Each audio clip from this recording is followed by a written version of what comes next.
I just want to quickly go into the three H's, the other three H's, because it gives you some context in terms of where it fits into your overall content marketing model. I was simply saying to myself, I was producing digital marketing training for a few organizations, and I've done a lot of training in the past, and I've been guilty in the past of sharing as much as possible, and thinking that the more I shared, the more tactics I shared, the more resources I shared, the better. But ideally, when you're delivering a training session, what you want to do is give someone some kind of structure that they can take back and apply to what they're doing on a daily basis, and even add things onto the future themselves. So I think a model at the center of a training program is really useful. So I was thinking, okay, well, the 3H's really sits higher up the funnel. They don't cover everything further down the funnel. So what can I do in terms of 3 additional H's? And I came up with heart, happy, and human content. So this is where it fits into the funnel. So heart content is what I typed, what I called sales type pages. So if you have a look at my LinkedIn course, if you can look at that, then the heart content starts off with why.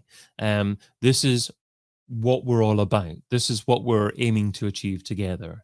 Then into the how, then into the what. So just like Simon Sinek suggests, I think that is the basis for a great sales page. So I'll explain that more in the course. Happy content is all about, as soon as someone becomes a customer, what are you doing to make them sticky?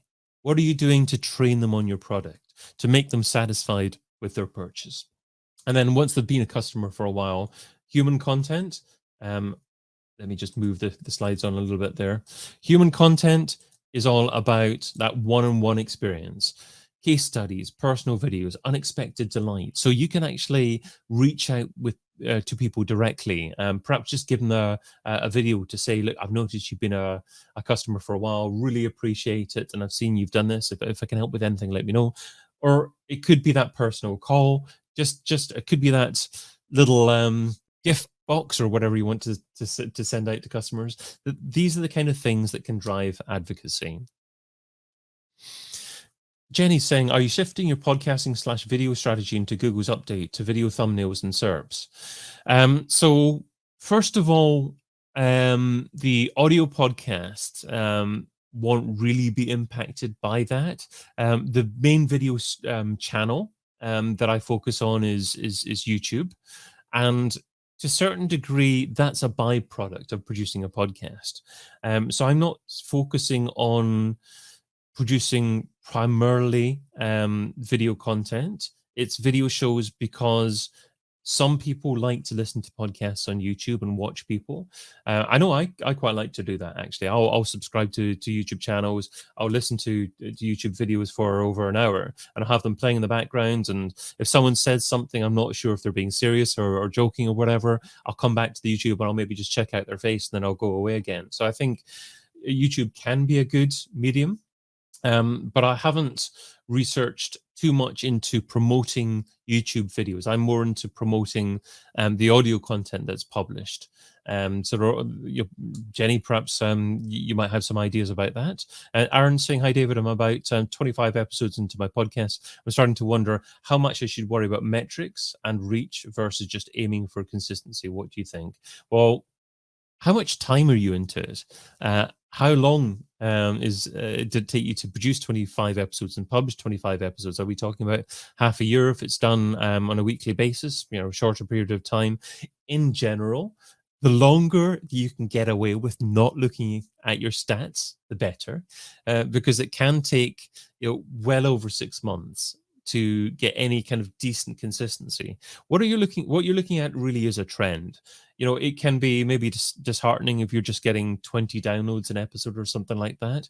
But if you see a decent trend, I think if you see a trend of more than 10% improvement a month, then that's very positive. You can see if you keep on publishing, that's the key trend. The number of downloads that you're getting on a monthly basis, if they're increasing on a consistent basis, I think you can get yourself lost in metrics a little bit there as well. So I wouldn't focus too much on that.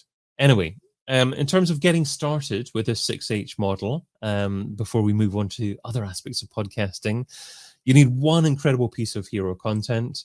I recommend about 12 pieces of help content just to get started, 12 podcast episodes to get started, one incredible sales page telling people about what you do, one great piece of happy content, your experience when they become a customer, and one campaign for human content there as well. And just finally, the reason why I call podcasting a content medium as opposed to a marketing channel is that you use, in my opinion, marketing channels to drive people towards your content mediums. So that is the purpose of marketing channels like LinkedIn, Facebook ads, driving traffic towards your podcast, partnerships, driving people towards your hub content, using retargeting, Google ads, other form of advertising, drive people towards your heart content. So I think a great B2B content experience has that 6H funnel mapped on the pump and funnel model. And if you've got that and you've got a decent piece of content for each part of the process, then you can start thinking about driving traffic, where you're driving traffic, and the strategy behind what people are going to do after consuming the content that you actually do publish.